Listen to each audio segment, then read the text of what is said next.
just out here in the trails, like loving life. I'm just having the best training camp ever. Feeling so good. Killing it. Reality. That was shit.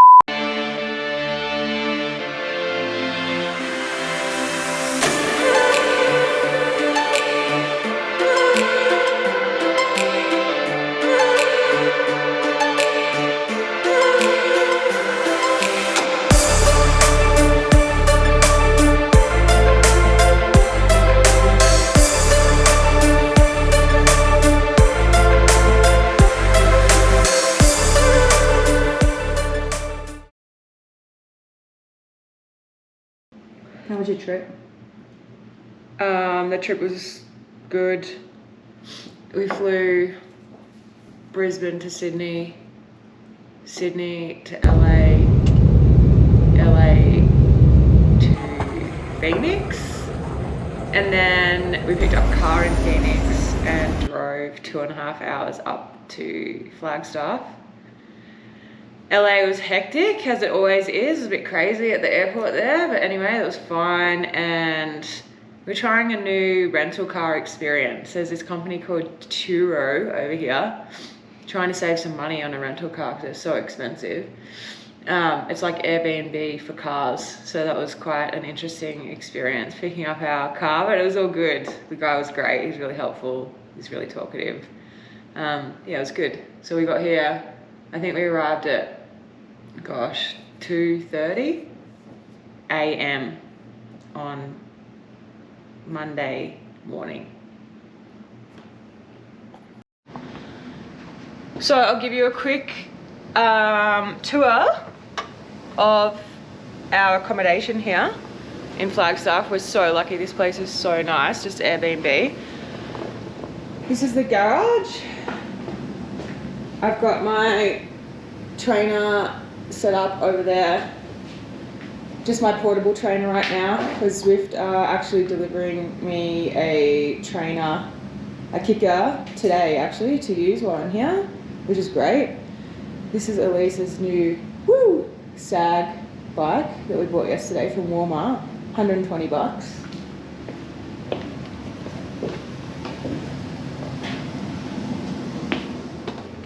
This is the main living area, kitchen, dining, study area at the back here. So Elise is going to work on all our content. Anyway, I don't know if you guys have noticed, there's freaking bike stuff everywhere. Look. So of course, when we arrived yesterday, saw all this bike stuff and I was like, oh my gosh, the owner of this place is awesome. He's into bikes. Look at these photos. Anyway, this is my room, or my palace, I should say. This bed is unbelievably comfortable. Comfiest bed I've ever slept in. Walk-in robe, bathroom, ensuite.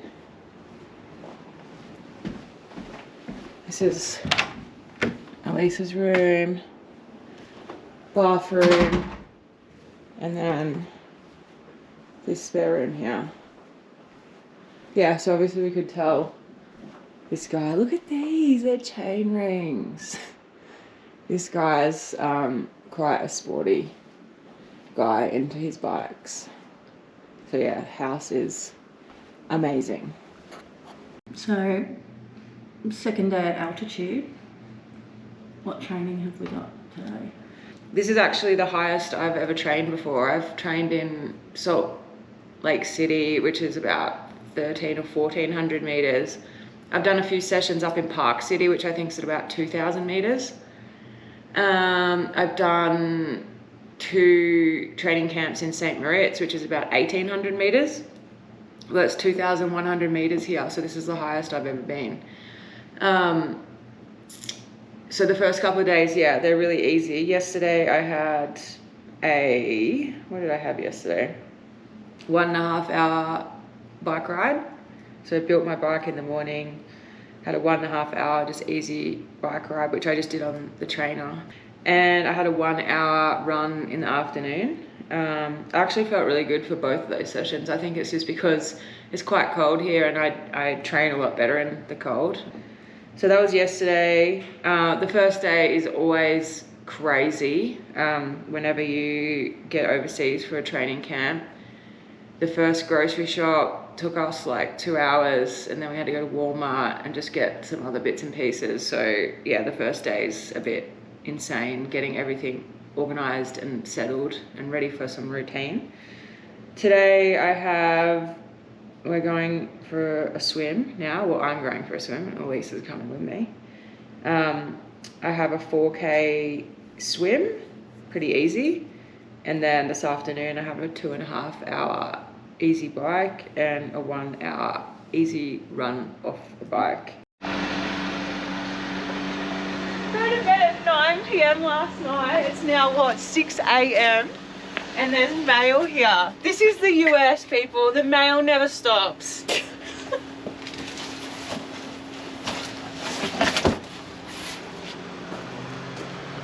Yeah, Zwift. This is my Zwift stuff, my kicker. Thanks, Zwift.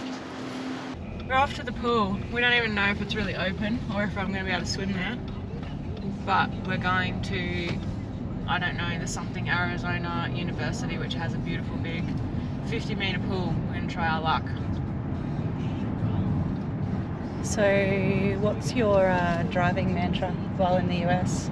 The driving mantra in the US is lefty loosey, righty tighty. And everyone thinks that's silly until you're actually on the road in the US.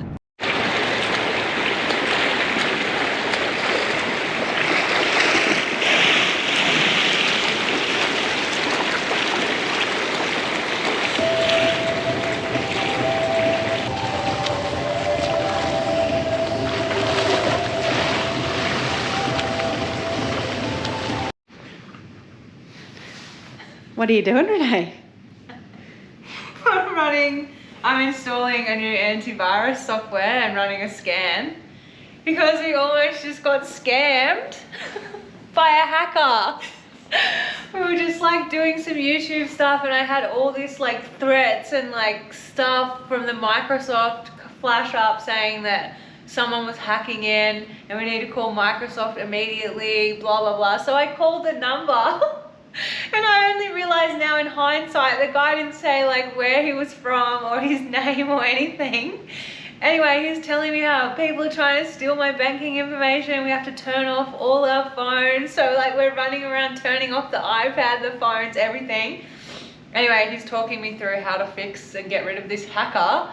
Next minute he's like, so yeah, next thing we need to do is download Ultra Viewer. So I just looked at Elise and I'm like, I don't know if this is real or not. Anyway, we quickly Googled Ultra Viewer and it came up with, this is like people that scam you and try and get on your computer. Anyway, you guys are probably like, yeah, no shit, Renee. Anyway, crisis averted. Just downloaded new antivirus software and hopefully we're safe now.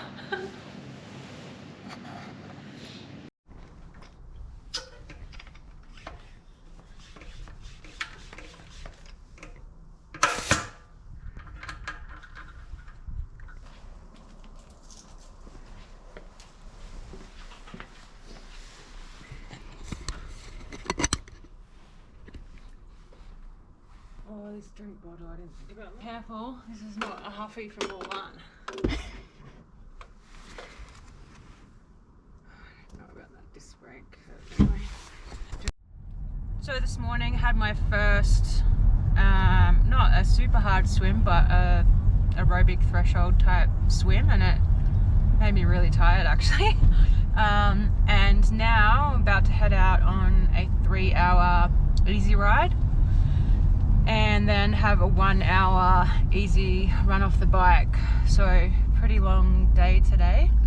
Actually don't really know where I'm riding. I just found this route that someone else had done in Flagstaff on Strava. So I'm gonna do it. It looks like it's a little bit under. Oh my gosh, it's a mail truck!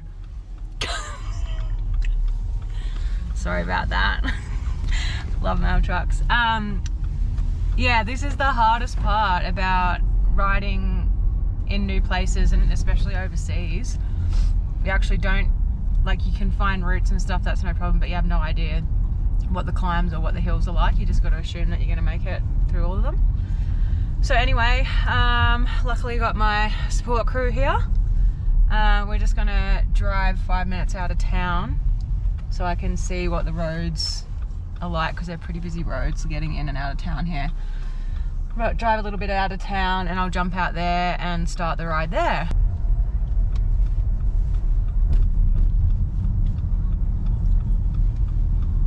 I don't see the snow.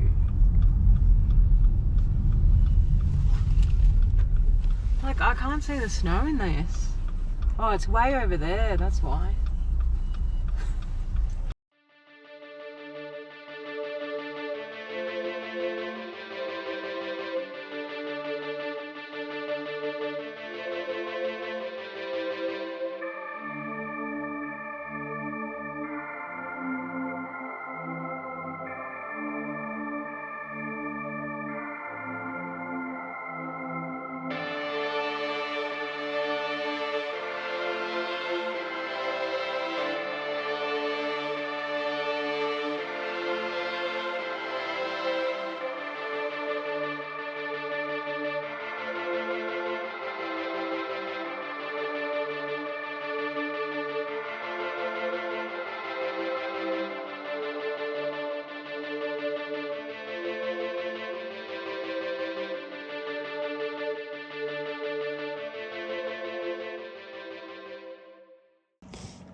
This is like such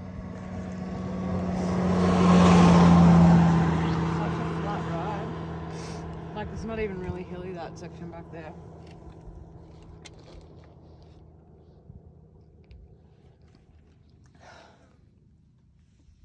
Okay, 20 minutes, so put your eye on the clock.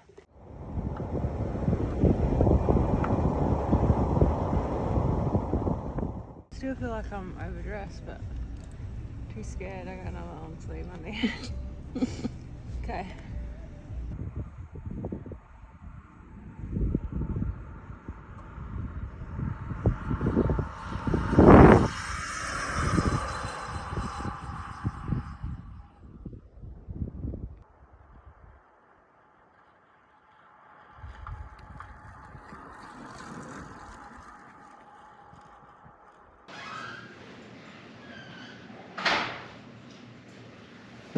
Oh my gosh.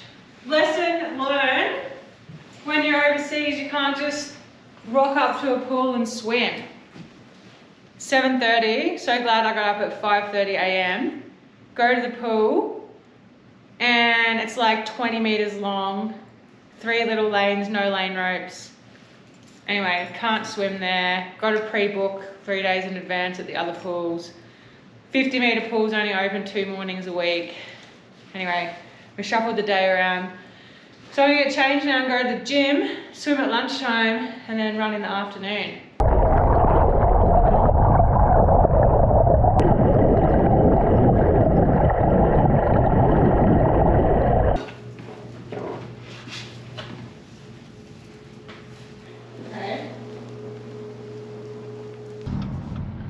Okay, today's Friday.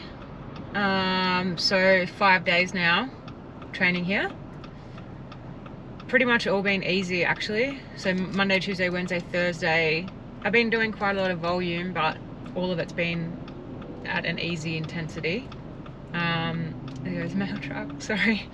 I had a harder swim, slightly harder swim yesterday, my first sort of aerobic threshold swim, and definitely makes a difference here at altitude. From training easy to sort of going up in the intensity, you really notice the difference. So anyway, today's that was all just to ease into the altitude. Today's a recovery day, and a recovery day for me means 2 hours of my choice of training. So we're just heading out to do 1 hour. I'm choosing to do 1 hour easy run and a 1 hour spin just on the bike, catch up with Drive to Survive on the turbo tonight. And then tomorrow start the big girl training.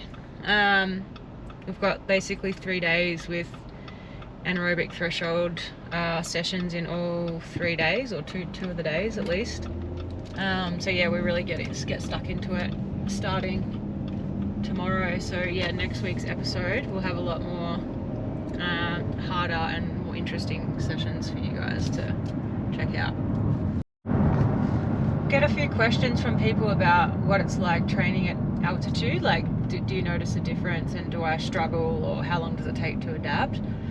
Actually, I haven't really felt a big difference this time. I don't know whether that's because I spent 5 months of last year at some sort of altitude, so my body's a little bit accustomed to it, but also it was really humid and hot in Brisbane training the last few months, so I feel like when I arrived here, because the weather was so cold, like in comparison to Brisbane, I haven't really struggled a lot in altitude, even though this is the highest I've ever trained at, 2,100 meters. But in saying that, generally don't notice the altitude too much until you start doing like intervals and efforts at a harder effort. So I'll come back to you on that one next episode.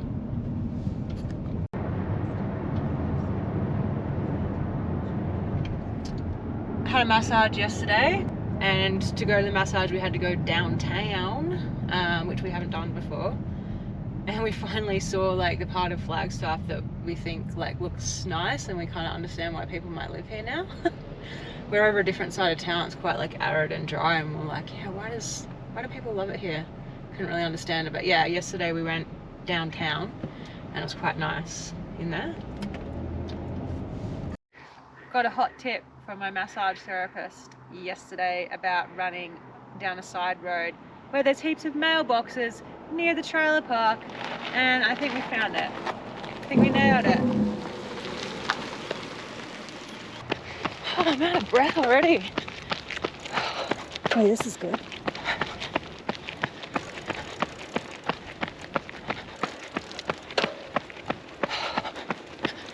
So like every single run, the first 2 minutes, I feel like I'm gonna die at altitude, and then your heart rate settles down. Whew. Oh, just out here in the trails, like loving life. I'm just having the best training camp ever. Feeling so good, killing it. Reality, that was shit. That run was shit. I felt like shit. It wasn't enjoyable. It was horrendous. I haven't really struggled a lot in altitude. My heart rate was absolutely through the roof. Average pace was like 5:30 pace, and my heart rate was like 140 to 145 BPM. That's reality. Just chuck that session in the bucket and move on.